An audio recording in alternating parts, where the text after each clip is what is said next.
Has been a money-making month for stocks, but we've also seen plenty of warnings from companies about potential pain ahead. Our next guest says investors may be missing the bigger picture if they're not looking beyond those negative headlines. Joining us now for more, Ben Gossack, portfolio manager at TD Asset Management. Ben, always a pleasure to have you here. Great, thanks for having me back. So let's talk about the tone that we've seen in the markets. The first couple of days of 2023 were a bit rocky, but it's been a pretty decent start when you look back at the first month of the year. What do we need to be mindful of? Yeah, I mean, we're basically at the end of January. We're about 5% up in the S&P 500. And I know people like to look at the investing sort of based on solar calendars. So yes, 5% relative to the beginning of the year. I'd say we're still about 15% down from the highs that we last saw. I thought today beginning of the year, kids talk about what they did over the holiday break. So I know it's still January. I talk about what I did over the holiday break. You analyzed charts. I analyzed charts. People went to Hawaii and traveled, but I thought, I'd sit in front of the fire and analyze charts. And so you're right. There's still a bearish tone. We're finally getting bearish tone from management, taking down guidance and expectations. And there's still a bearish tone in terms of investor positioning.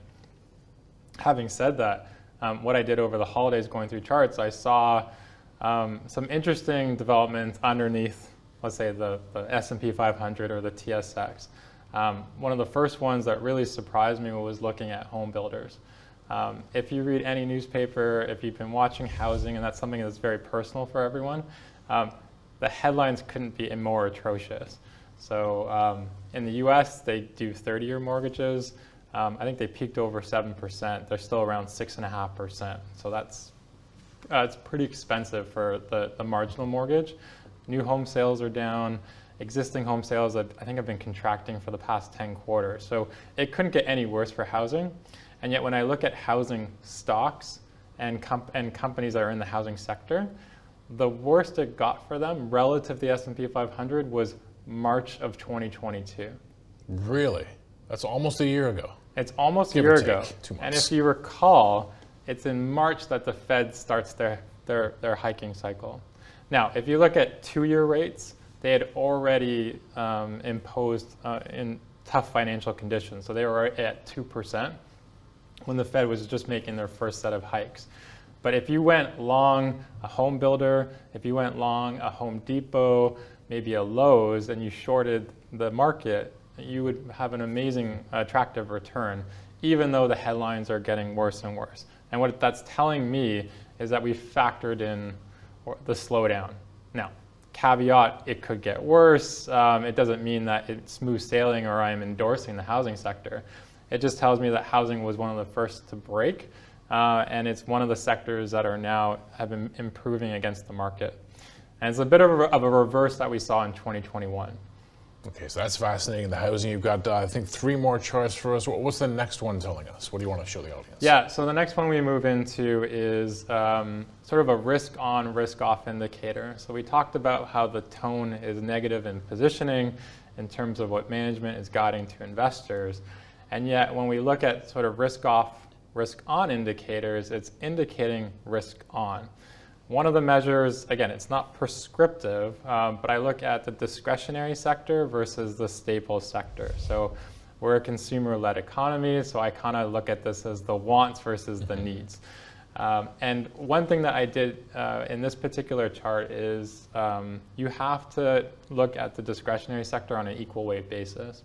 If you take it as is, it's very dominated by Tesla and Amazon. And so the results that you're looking at basically is Tesla up or down, or is Amazon up or down? It won't tell you about discretionary as a whole. And so what we're looking at is discretionary versus staples. So if it's up and to the right, it means discretionary is outperforming. If the line is pulled down, it means staples are outperforming. And this aligns well with the market. And so you can see there was a consolidation phase in 2022. But if this was a tug of war, the beginning of this year, it pulls towards discretionary. And so we've seen staples underperform. We've seen retail come back, and they've borne through a lot of the sort of headwinds. And it's kind of, it's coinciding with the tone that we're seeing in the market in terms of a plus 5% beginning of the year. I could do this for industrials versus staples. I'm seeing the same tone that risk on is outperforming risk off. Okay, very interesting. Let's get to the third chart right now. What do we want to show the audience and what does it tell us? Yeah, so I think this is, it's about active and passive management. It's about how you're going to outperform the market. What we're looking at is a tug of war between the equal weight version of the S&P 500 versus the traditional S&P 500, which is weighted based on market cap. So, companies like Apple, Microsoft are the bulk of the weighting inside the S&P 500. I'd say I went back 10 years, so that's about a generation. So let's go back to 2013. This chart pulls to the bottom right, which means that the traditional market cap weighted S&P 500 has outperformed for almost 10 years. And so investors got very comfortable gravitating to passive ETFs because they were market cap. And then if you wanted to outperform that, you would just overweight the big market cap companies, and that's how we came up with monikers like FANG. So it'd be Facebook, Amazon, Netflix, Google, and Apple. And so it didn't seem obvious, but in hindsight, when we look back, you just had to be more overweight the largest companies in the index. And so what we've seen is a change in that trend, and that equal weight is outperforming market cap. And what that means is a big opportunity for stock picking. And so it does mean that you have to look beyond. The passive ETF's not going to work like it used to work. It doesn't mean that it can't work, but it is an opportunity now for active stock selection. So when I talk to our analyst team, they're very excited and they've been proposing a ton of new ideas this year. But it's an opportunity for active managers to provide differentiation, show to clients, and justify their management fees. So I think this is an exciting time. One more picture to show the audience. What do we got? What's the finale here? Okay, the coup de grace, the final picture is the outperformance of the S&P 500 versus the rest of the world. So again, we're looking at a tug of war contest between the US markets and every other market.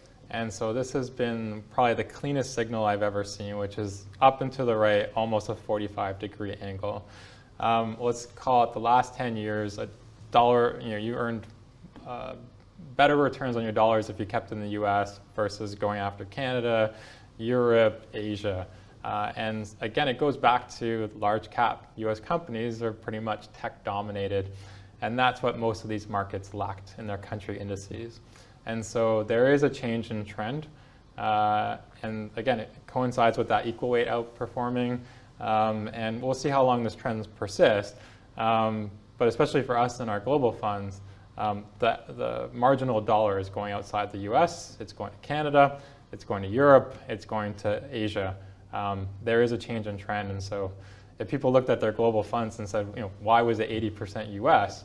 It's because the US had just dominated for so many years. So you put those four pictures together. What's the big takeaway for the audience? I think when it comes to active stock selection, this is the year for managers to shine. And then put on top of that, what I'm really seeing within the market is there's opportunity.